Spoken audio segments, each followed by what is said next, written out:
Bu dərsimiz coğrafi təbəqənin qanuna uyğunluqlarıdır. Gəlin görək bu qanuna uyğunluqlar hansılardır? Coğrafi təbəqənin qanuna uyğunluqları deyəndə biz əsasən bunlara aid olacaq ritmiklik prosesi, coğrafi təbəqə böyük bir anlayışdır, mürəkkəb bir anlayışdır. Coğrafi təbəqənin ritmikliyi var, zonalığı var və bütövlüyü var. Coğrafi təbəqənin və tərkibində nələr var? Burada məsələn hidrosfer, biosfer, ondan sonra atmosferin aşağı hissəsi, belə deyək, litosferin üst hissəsi, biosfer, hidrosfer, bax bunlar daxildir. Bu coğrafi təbəqənin də bu proseslər bir-biri ilə qanuna uyğunluq şəkildə bunlar bir-birinə inkişaf edir. Bu birinci ritmiklik nədir? Hər hansı bir prosesin təkrarlanmasına deyilir, yəni təkrarlanır.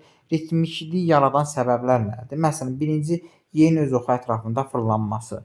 Məsələn, yer daimi öz oxu ətrafında bu təkrarlanan bir hadisədir, bir hərəkət edir. Bax, bu ritmiklikdir.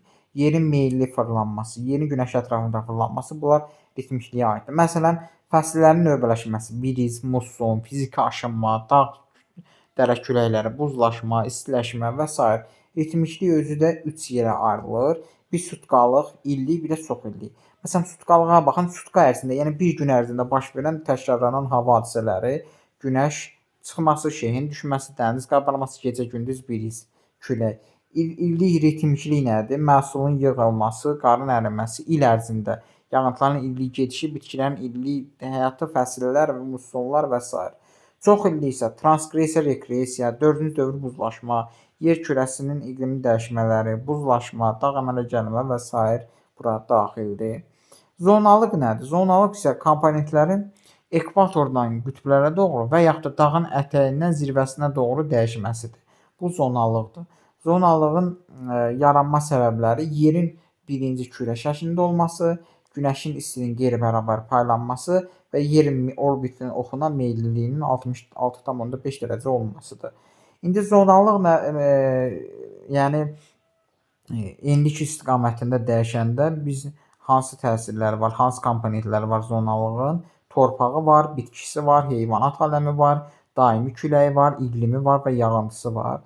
Azonal komponentlərdə bu azonal nədir? Azonal isə dağdan ətəyindən zirvəsinə doğru qalxmasıdır. Bu azonaldır. Zonal isə enlik istiqaməti, yəni ekvatordan qütblərə doğru dəyişmədir. Burada süxurdur, relyefdir, yeraltı sudur, tektonik zonalardır, geoloji quruluşdur. Bu da azonal komponentdir. İndi məsələn bax, Cənubi Amerikanın qərbi bu Ant dağlarıdır. Bu zonallıqda əsasən hündürlükdür. Yəni deməli azonaldır. Şərqi Avropada enlik istiqamətindədir, çünki düzəndir.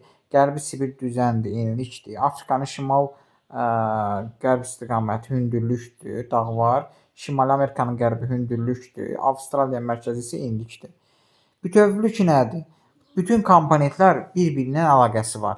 Yəni bir komponenti məhv eləsən və yaxud da bir komponentdə dəyişikliyə məruz qoysan, digər komponentlər də avtomatik dəyişir. Adi belə deyək, ağacların məsələn qırılması ekologiyanın çirklənməsinə və iqlimin daha da isti olmasına, yağıntıların azalmasına təsir edir.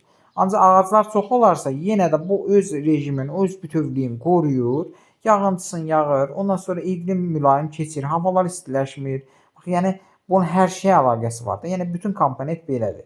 Və yaxud da ki, Xəzər dənizinin quruması nə yaradır? Səhralaşmaya gətirib çıxardır, ətrafın iqliminin pozulmasına, bitkilərin məhv olmasına gətirib çıxardır. Ancaq Xəzərdə suyun olması daima orada rütubətliyin olması, bitkilərin belə deyək də çox olmasına gətirib çıxardır.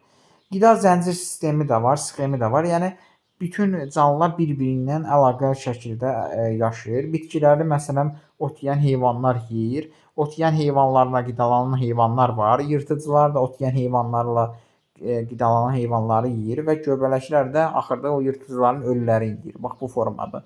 Yəni mikroorqanizmdən torpağa qayıdır. Bu da oldu coğrafi təbəqənin qanuna uyğunluqları dərsi.